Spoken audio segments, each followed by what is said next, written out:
देखो गौसे पाक रज़ियल्लाहु ताला अन्हु की शान को, उनकी अजमत को। ये मेरे पीर हैं, यहाँ अपनों का क्या कहना, यहाँ गैरों के हाल भी गैर भी खाली नहीं जाया करते हैं। पीराने पीर की बारगाह में दूसरा कोई आता है तो मेरे गौसे आजम उसकी झोली भी भर दिया करते हैं। यहाँ पर एक खातून है गौसे आजम की बारगाह में फरियाद कर रही है, मेरे पीर का दरियाए करम जोश में आया है। गौसे आजम ने अपने लम्हाए विलायत को हिलाया है। आप आवाज देते हैं, या अय्युहन्नासु खुर्जू मिनल बहर, ऐ लोगों समंदर से निकलो।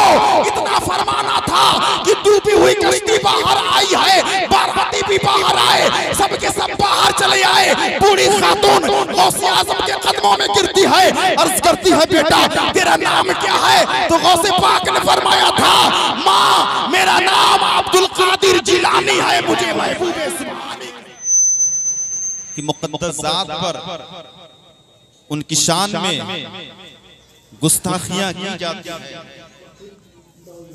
नबी की अजमत का इनकार किया जाता है। गौसे पाक रज़ियल्लाहु ताला अन्हु की विलायत का इनकार किया जाता है। प्यारे, हमने नबी को जाना ही नहीं। हमारे नबी की शान तो ये है कि अगर मोइनुद्दीन संजरी रहमतुल्लाह अलैह आका से निस्बत करें, नबी की बारगाह में जाएं तो ख्वाजा गरीब नवाज, क्या बात है, सुभान अल्लाह। अब्दुल कादिर अगर नबी की बारगाह में जाएं तो गौसे आजम हो जाएं। अजीजाने मिल्लत इस्लामिया, हमने अपने नबी को तो जाना ही नहीं। इसीलिए मैं कहता हूँ प्यारे कि मेरे नबी की चौखट वो चौखट है, मेरे नबी का आस्ताना वो आस्ताना है। एक मर्तबा नबी से मांग कर तो देखो, एक मर्तबा गौसे पाक की बारगाह में फरियाद करके तो देखो। मेरे नबी की चौखट वो चौखट है, मेरे नबी का आस्ताना वो आस्ताना है। मेरे रसूल का दरबार यही वो दरबार आलिया है कि जहाँ हर साइल की झोली भर जाती है और हर मांगने वाले को मांगने से सिवा मिलता है। हाँ हाँ, यही वो शहनशाही दरबार है कि जहाँ जो भी भिखारी बनकर आया तो तीनों दुनिया का ताजदार बन गया। जर्रा था तो आफताब बन गया, अदना था तो आला बन गया, पत्थर था तो लाल बन गया, कांटा था तो फूल बन गया, बुरा था तो अच्छा बन गया, शकी था तो सईद बन गया, नापाक था तो पाक बन गया, रहज़न था तो रहबर बन गया, जहन्नमी था तो जन्नती बन गया, खतरा था तो दरिया बन गया, सद था तो गौहर बन गया, काला था तो रश्क कमर बन गया, गुलाम था तो आका बन गया, मुख्तदी था तो इमाम बन गया, अराबी था तो सहाबी बन गया। हाँ हाँ, यही वो आस्ताने आलिया है कि जहाँ अबू बकर आए तो सिद्दीक़ अकबर बन गए, उमर आए तो फारूक आज़म बन गए, उस्मान आए तो ज़ुन्नूरैन बन गए, अली आए तो शेरे खुदा बन गए। इसीलिए तो बरेली की सरजमीन से मेरे रज़ा ने पुकार कर कहा, खुदा खुदा का यही दर नहीं और कोई मफर मकर, जो वहाँ से हो या के हो, जो यहाँ नहीं तो वहाँ। सुभान अल्लाह, सुभान अल्लाह, वाह वाह वाह, सुभान अल्लाह, वाह। नारे तकबीर, नारे रिसालत, जश्न गौसुल वरा कॉन्फ्रेंस, नारे तकबीर, नारे रिसालत, बहुत खूब। मैं इंशाअल्लाहुल अज़ीज़ तदरीजन आप लोगों को गौसे पाक रज़ियल्लाहु ताला अन्हु की बारगाह में ले जाऊंगा और अपने इल्म के मुआफिक उनकी चंद करामतें आप लोगों के गोश गुजार करूंगा। लेकिन मुझसे पेशतर मेरे बड़े भाई इरफान निज़ामी साहब ने विलादत का भी माहौल बना दिया था और विलायत का भी माहौल। तो चंद समय, चंद लम्हे विलादत पे समात फरमा लें। क्यों? जब इमामुल अंबिया की अजमत हम समझ लेंगे तो गौसे आजम की शान हमारे दिलो दिमाग में बैठ। आप लोग बड़ा अच्छा समात कर रहे हैं नबी कि अल्लाह रब्बुल इज्जत यहाँ पर जितने लोग हाजिर हैं, हम में से किसी को उस वक्त तक मौत न दे जब तक कि माथे की निगाहों से गुंबदे खजरा की जियारत न ता फरमाए। सुभान अल्लाह, सुभान अल्लाह। आओ देखो, आपके और मेरे नबी की शान ये है कि सरकार अलैहिस्सलातो तस्लीम को माँ की शिकम में आए हुए अभी सिर्फ 2 महीने गुजरे थे। अल्लाह अकबर। हजरत अब्दुल मुत्तलिब सैयदा आमिना से कहते हैं, ऐ मेरी शरीक हयात, मैं तिजारत की गर्ज से मुल्क शाम जाना चाहता हूँ। हजरत आमिना ने कहा था, मेरे सरताज कैसी बात कर रहे हैं, अभी तो मैंने आपको जी भर के देखा भी नहीं है, अभी हमने साथ में कितने लम्हे ही गुजारे हैं और आप जाने की बात कर रहे हैं। हजरत अब्दुल्ला ने कहा था, ए आमिना उदास ना हो, दिल छोटा ना कर, अब्दुल्ला आएगा, तेरे हाथ की बनी हुई रोटी भी खाएगा, तेरे साथ प्यार के चंद लम्हे भी गुजारेगा। अल्लाह अकबर। हजरत अब्दुल्ला गए और फिर वो लम्हा आया जिस दिन हजरत अब्दुल्ला आने वाले थे। सैयदा आमिना इंतजार कर रही हैं, खाना बन के तैयार हो गया है, मगर हजरत सैयदा आमिना खाने को हाथ नहीं लगा रही है। अब्दुल मुत्तलिब ने कहा, बेटी आमिना खाती क्यों नहीं हो? हजरत आमिना ने कहा था, आज मेरे सरताज ने आने का वादा किया है और आमिना को ये गवारा नहीं कि अब्दुल्ला के अदम मौजूदगी में खाने का एक निवाला भी हलक के अंदर उतार लो। एक भीटी रावत के खुशअकीदा मुसलमानों, मैं आपसे कहना चाहता हूँ कि आपके घर का भी यही माहौल है कि आपकी औरतें भी इस ताल्लुक से सोचा करती हैं कि शौहर की इजाजत के बगैर काम ना करें, शौहर को खुश रखने की कोशिश करें। आओ देखो, सैयदा आमिना रज़ियल्लाहु ताला अन्हा अब्दुल मुत्तलिब को जवाब देती है, बाबा जान ये मुझसे नहीं हो सकता कि अब्दुल्ला मौजूद ना हो और मैं खाने को खा लूं। अल्लाह अकबर। आखिर वो लम्हा करीब आया, वक्त गुजरता चला गया। हजरत आमिना ने कहा, बाबा जान न जाने क्यों ताखीर हो रही है, जरा पता कीजिए कि मेरे अब्दुल्ला कहाँ रह गए हैं। हजरत अब्दुल मुत्तलिब खाने काबा के पास गए हैं, लोगों से पूछ रहे हैं, ऐ लोगों क्या तुम में से किसी ने मेरे अब्दुल्ला को देखा है? हर कोई कह रहा है कि हमने नहीं देखा। इतने में एक नौजवान चीखता चिल्लाता हुआ आया और कहने लगा, ए अब्दुल मुत्तलिब गज़ब हो गया। अब्दुल मुत्तलिब पूछते हैं, वो क्या? जवान कहता है, जबान कांप रही है, होंठ थरथरा रहे हैं, कहने को जुमला नहीं निकल रहा है। अब्दुल मुत्तलिब ने कहा, घबराओ नहीं, बताओ बात क्या है। उस नौजवान ने कहा, अब आपका अब्दुल्ला आने वाला नहीं है, उसका इंतकाल हो गया है। अल्लाह अकबर। इतना सुना था अब्दुल मुत्तलिब ने, ऐसा लगा जैसे पैरों के तले से जमीन खिसक गई हो। अब्दुल मुत्तलिब को रह रहे के ये बात सता रही थी कि अल्लाह ने मुझको 10 बेटे अता किए हैं, एक चला गया, मैं 9 से अपने दिल को बहला लिया करूंगा।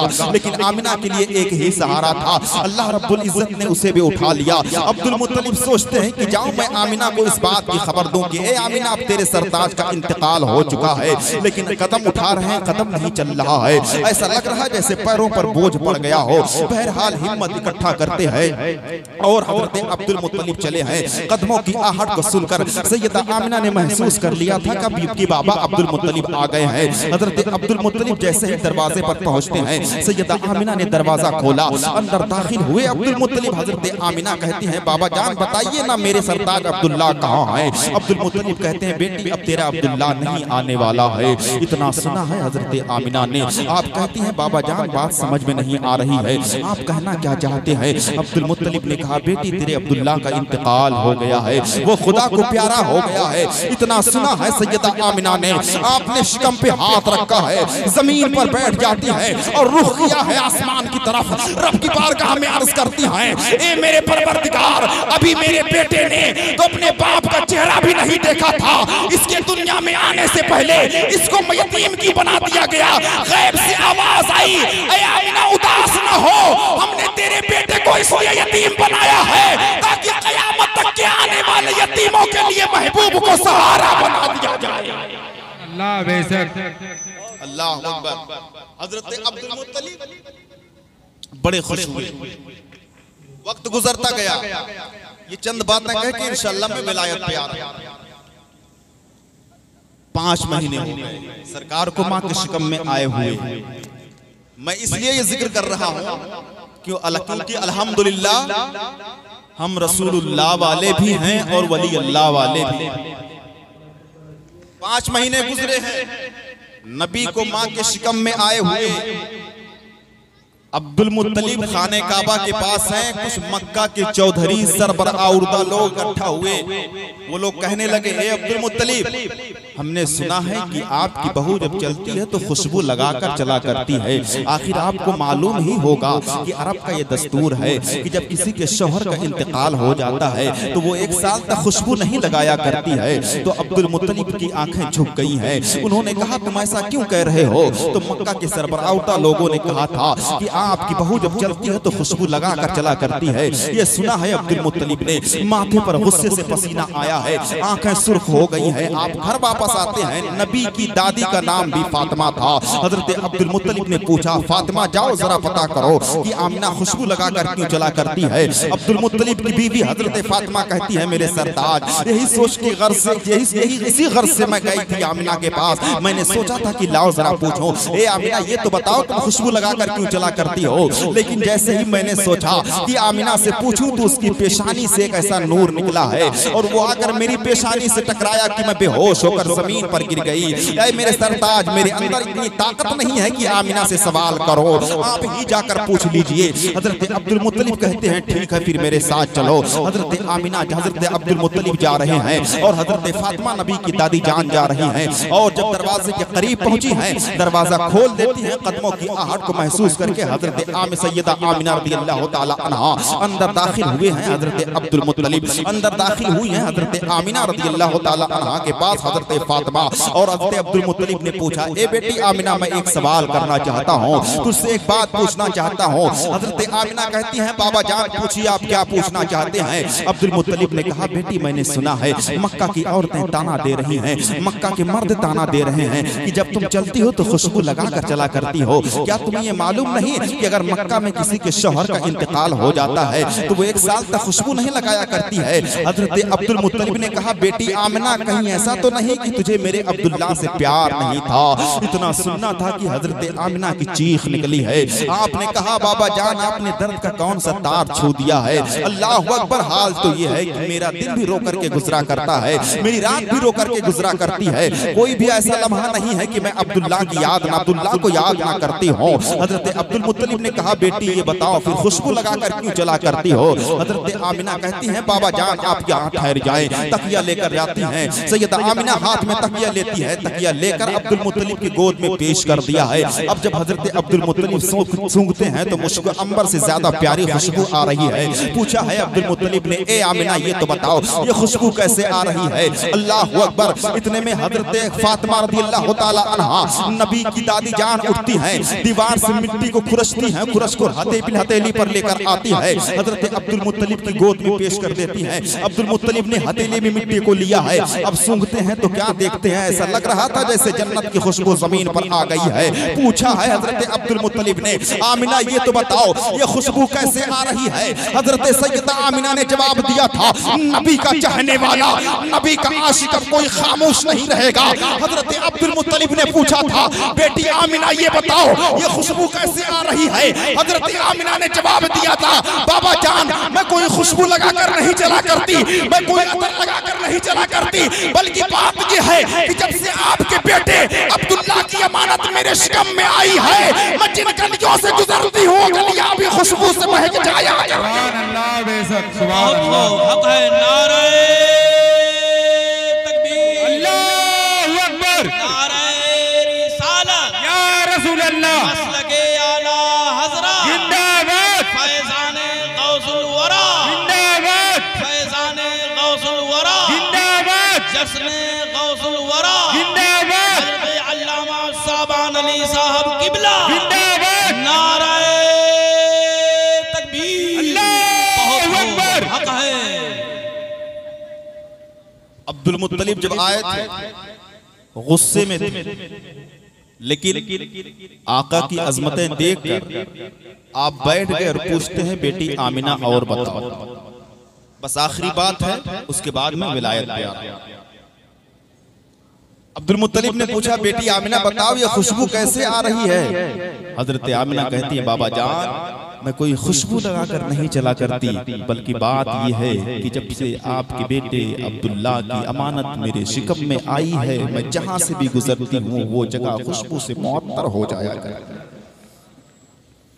इतने में हजरत आमिना दुपट्टा लेकर आई, पेश कर देती है हजरत अब्दुल मुत्तलिब की गोद में। आप सूंघते हैं तो इतनी प्यारी खुशबू आ रही है, आपने कहा ऐसी खुशबू मैंने कभी मक्का में नहीं सूंघी। आमिना कहती है, बाबा जान इस दुपट्टे की खुशबू की बात तो बात की है, इस दुपट्टे को जिस पानी में मैं डाल दिया करती हूँ वो पानी भी खुशबू से महक जाया करता। इसीलिए तो बरेली के रजा इमाम अहमद रजा खान फाजिल बरेलवी रहमत रिजवान फरमाते हैं, भीनी खुशबू से महक जाती हैं गलियां वल्ला, भीनी खुशबू से महक जाती हैं गलियां वल्ला,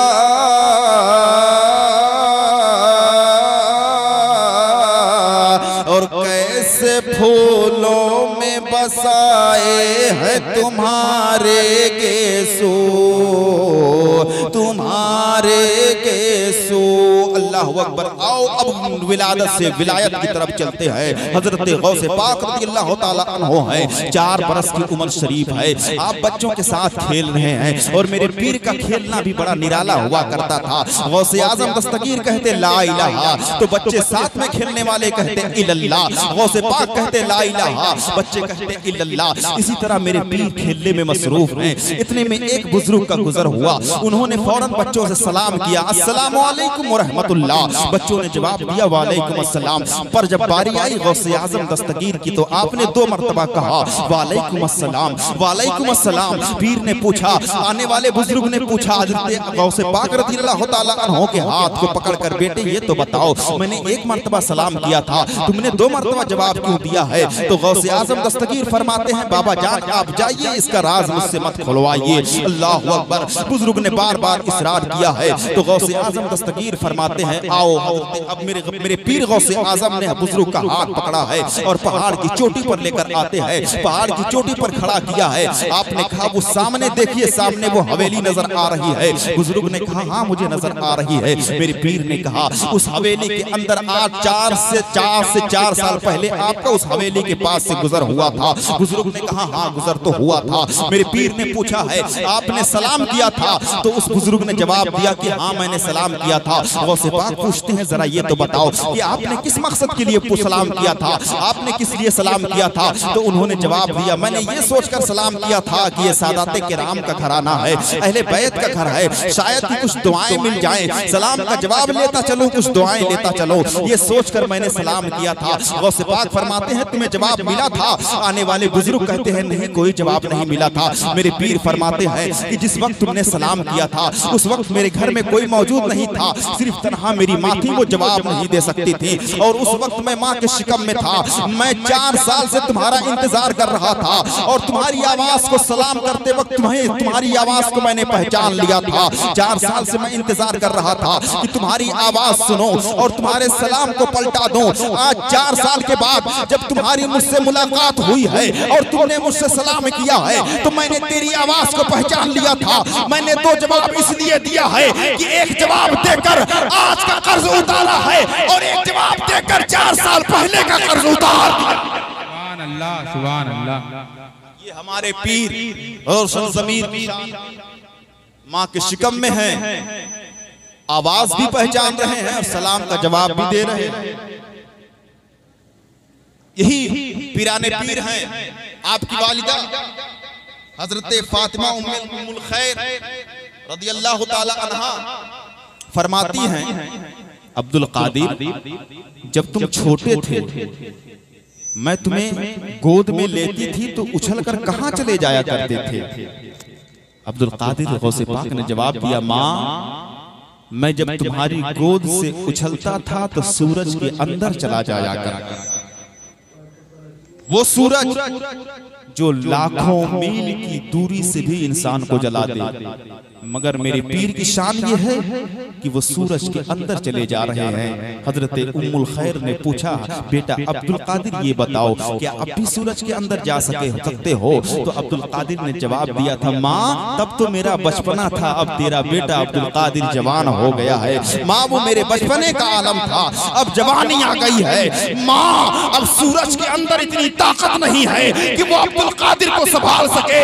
माँ सुनो, ऐसे 70,000 भी सूरज हो तो अब्दुल कादिर की शान ये है कि अब्दुल कादिर ऐसे 70,000 सूरज को भी अपने सीने में दफन कर सकता है। सुभान अल्लाह। बेशक अब सूरज के अंदर इतनी ताकत नहीं है कि वो अपने अंदर अब्दुल कादिर गौसे आजम को संभाल सके। माँ ऐसे 70,000 भी सूरज हो तो अब्दुल कादिर उन्हें अपने सीने में दफन कर सकता है, समा सकता है। वो हमारे पीर हैं। कहां कहां देखेंगे पीराने पीर को। हुजूर अक्सर बयानात होते रहते हैं, वलायत पे भी तज़किरा होता है। आज ऑन रिकॉर्डिंग मैं एक सवाल करता हूं आप लोगों से, ये बताइए गौसे पाक जिंदा हैं कि नहीं? जिंदा हैं? जिनका अकीदा है कि गौसे पाक जिंदा हैं वो जरा हाथों को उठा दें। ऐसा लग रहा है जैसे कुछ लोगों का अकीदा नहीं है। उस पार्टी के भी आए हुए क्या हजरत इसमें है ना? नीचे कर कैसे जिंदा है? कोई प्रूफ है? कोई सबूत है? हमने बहुत सी तकरीरें सुनी हैं, बहुत से वाकयात करामात सुने हैं। आओ आज मैं कुरान की रोशनी में ऑन रिकॉर्डिंग साबित कर देता हूं कि मेरे पीर गौसे आजम दस्तगीर जिंदा हैं।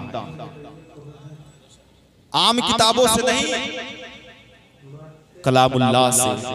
ज़ालिकल किताबु ला रैब फीह, जिसमें शक की कोई गुंजाइश ही नहीं है, उस मुक़द्दस कलाम से मैं ये साबित कर रहा हूं कि मेरे पीर गौसे आज़म दस्तगीर रोशन ज़मीर जैसे ज़ाहिरी हयात में जिंदा थे वैसे आज भी जिंदा। तैयार हैं आप हज़रात सुनने के लिए? एक मर्तबा प्यार से कहें या गौस अल मदद। समात कीजिए, बिल्कुल पूरी तवज्जो, पूरी इल्तिफात मेरी तरफ। बड़ी बात कहने लगा हूं। फिक्र की एक इस्तिलाह है दलालतुन नस, उलमा की तवज्जो खास कर चाहूंगा। दलालतुन नस का मतलब ये होता है जो किसी हुक्म मनसूस की इल्लत पर दलालत करे, ये उलमा के लिए है। और आप हजरात के लिए ये है, एक चीज से अगर दूसरे चीज का इल्म हो तो यही दलालतुन नस कहा जाता है। जैसे जब मौलाना शम्स तबरेज निजामी साहब ने, मेरे बड़े भाई ने ऐलान किया होगा कि यहाँ जश्न गौसुल वरा मुनक्किद होगा, तो आप लोगों को पता चल गया होगा सिर्फ इतना सुन के कि जश्न गौसुल वरा मुनक्किद होगा, तिलावत होगी, नातखानी होगी, मनक़बत होगी, तकारीर होंगी, ये सारी चीजें ऑटोमेटिक आपके जहन में आ चुकी होंगी। यही दलालत। अब आगे बढ़ते हैं, कुरान से उठाते हैं। अल्लाह फरमाता है वला तकुल लहुमा उफ़्फ़िन वला तनहरहुमा, माँ बाप को ना उफ कहो ना उन्हें झिड़को।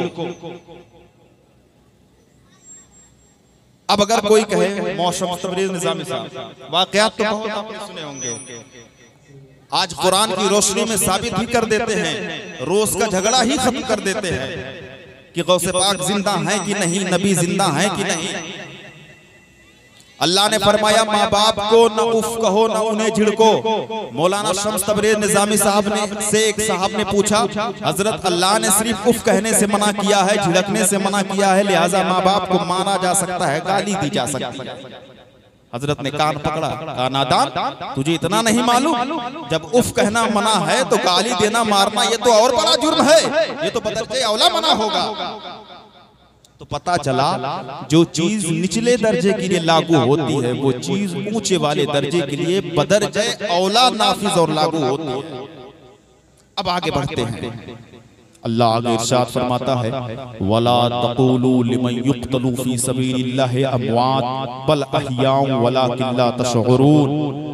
अल्लाह की राह में जो शहीद किए जाएं उन्हें मुर्दा ना कहो, वो जिंदा हैं लेकिन उनकी जिंदगी को तुम समझ नहीं सकते। हजरत अल्लाह ने फरमाया शहीद को मुर्दा नहीं कहना है, शहीद को मुर्दा नहीं कहना है। क्यों? वो जिंदा हैं। ये अलग बात है कि हम उनकी जिंदगी को नहीं समझ सकते। मैं पूछता हूँ हजरत, शहीद से बढ़कर जिसका मर्तबा होगा वो भी तो जिंदा होंगे। शहीद से बढ़कर आप लोगों को सुन के हैरत हो रही होगी लेकिन हक है, शहीद से बढ़कर उलमा का मर्तबा है। अगर कोई साइल खड़ा हो जाए, कोई पूछने वाला पूछने लगे, मौलाना साहब ये कैसे आप कह रहे हैं, क्या इसकी कोई दलील आपके पास है, क्या इसका कोई सबूत आपके पास है, तो मैं कहता हूँ आ प्यारे आ, उठा बुखारी शरीफ हजरत अनस रज़ियल्लाहु ताला अन्हु से रिवायत है। हजरत अनस फरमाते हैं कि नबी कौनैन सल्लल्लाहु ताला अलैहि वसल्लम ने इरशाद फरमाया है कि अर्श के नीचे एक शहर आबाद है, मुश्क असफर का बना हुआ। उस शहर के दरवाजे पर एक फरिश्ता रोजाना ये सदा देता है, उसकी ड्यूटी यही है, वो रोजाना ये आवाज लगाता है कि ऐ लोगों सुनो, जिसने आलिम की जियारत की उसने मुस्तफा की जियारत की, और जिसने मुस्तफा की जियारत की उसका ठिकाना, उसने खुदा की जियारत की, जिसने खुदा की जियारत की उसका ठिकाना जन्नत है। पता ये चला ये जन्नती तो है ही, अगर इनके नूरानी चेहरे पर कोई नजर डाल दे तो नजर डालने वाला खुद जन्नती हो जाए। इसीलिए मेरे मुस्तफा ने फरमाया था, अन्नज़्रु इला वजहिल आलिम इबादतुन, आलिम दीन के चेहरे की तरफ देखना इबादत असली। सुभान अल्लाह, बेशक। नारे तकबीर, अल्लाहु अकबर, नारे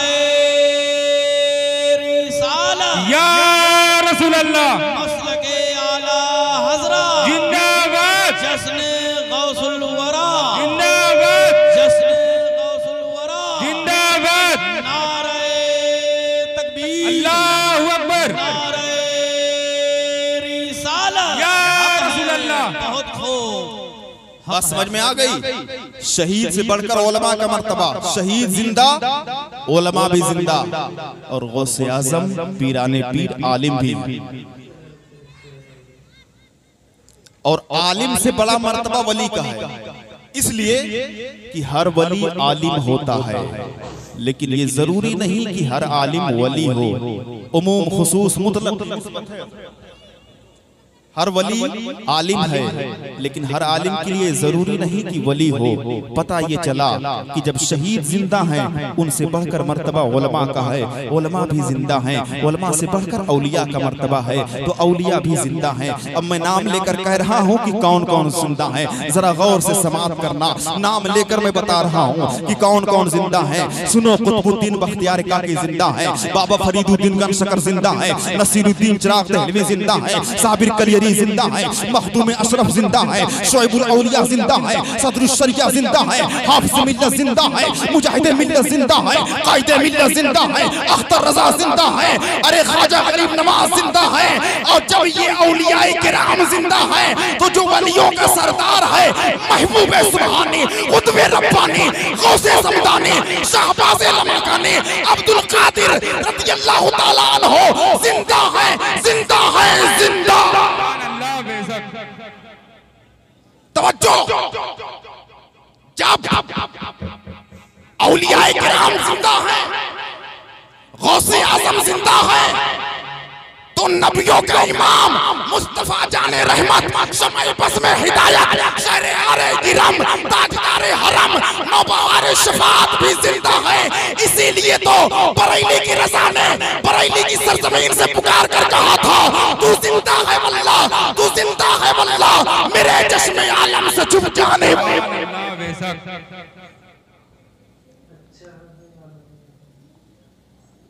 एक आखिरी करामत जगह ले लेता हूँ, चूंकि वक्त की किल्लत दामनगीर है। फिर कभी मौका मिला इंशाअल्लाह अज़ीज़, अगर आप कहेंगे तो इल्मी बयान होगा, आप कहेंगे तो इस्लाही बयान होगा, आप कहेंगे तो वाक़यात की रोशनी में बयान। आज मैंने इल्मी और वाक़याती इस्लाही सबको मिला दिया। आखिरी करामत,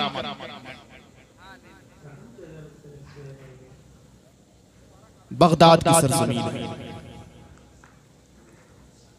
क्या? बगदाद की सरजमीन है। हुजूर गौसे पाक रज़ियल्लाहु ताला अन्हु दरियाए दजला के किनारे गए, वहां से आपका गुजर हो रहा था, तो आपने एक खातून के रोने की आवाज सुनी। मेरे पीर ने अपने एक मुरीद को भेजा और फरमाया, जाओ पता करो कि ये आवाज कहां से आ रही है, कौन रो रहा है। मुरीद गया, तो क्या देखता है? एक ज़ईफ़ा औरत है, एक बूढ़ी खातून है जो ज़ारो कतार रो रही है, उसकी आंखें अश्कबार हैं। दौड़ता हुआ मुरीद वापस आया, अर्ज करने लगा, हुजूर एक खातून है, बूढ़ी औरत है, वो रो रही है। पीराने पीर को बर्दाश्त न हुआ। अल्लाह अकबर, हमारे पीर का हाल तो ये है, वो गैरों की झोली भर दिया करते हैं, यहाँ तो अपने का मामला था। गौसे आज़म गैरों की आंखों में आंसू नहीं बर्दाश्त कर सकते हैं, यहाँ तो एक मुस्लिमा की आंखों में आंसू था। पीराने पीर वापस आते हैं, क्या देखते हैं? खातून रो रही है। मेरे गौसे आज़म दस्तगीर ने पूछा है, बूढ़ी माँ किस लिए रो रही हो? तुम्हारी आंखों में आंसू क्यों आया है? उस खातून ने कहा था, बेटा सुनो, आज से 12 साल पहले मेरा बेटा इस दरिया के किनारे से उस दरिया के किनारे बारात लेकर जा रहा था। अल्लाह अकबर, हालात ये हुए थे कि समंदर में कश्ती डूब गई थी। एक तूफानी आई थी, एक तूफान उमड़ा था, जिसकी बुनियाद पर कश्ती जमीन पर डूब गई थी। तो कश्ती समंदर के अंदर दफन हो गई थी। मैं ये सोचकर रोजाना चली आया करती हूँ, मैं चाहती हूँ, ये सोचकर आया करती हूँ कि शायद किसी चेहरे में मुझे मेरा बेटे के चेहरा नजर आ जाए, शायद किसी की आवाज में मुझे मेरे बेटे की आवाज सुनाई दे, शायद किसी की कमर में मुझे मेरे बेटे की कमर नजर आ जाए, शायद किसी के पुश्त में मुझे मेरे बेटे की पुश्त नजर आ जाए। ये सोचकर मैं डेली आ जाया करती हूँ कि शायद किसी के चेहरे में मेरे बेटे का जलवा नजर आ जाए। इसलिए आती हूँ ताकि अगर मेरे बेटे का चेहरा नजर आ जाएगा तो मुझे तसल्ली मिल जाएगी, सुकून मिल जाएगा। हाय मेरा बेटा, 8 से 12 साल पहले कश्ती बाहर जा रही थी उस पार, लेकिन समंदर में मेरे बेटे की कश्ती डूबी है और मेरा बेटा और उसके सारे बाराती कश्ती के अंदर थे और वो सब के सब समंदर के अंदर गर्क हो गए हैं। ये सोचकर मैं डेली आया करती हूँ और कुछ वक्त यहाँ गुजारती हूँ और अपने बेटे की याद में आंसू बहा लिया करती हूँ। इस तरह से मुझको सुकून मिल जाया करता है, इस तरह से मुझको इत्मीनान मिल जाया करता है।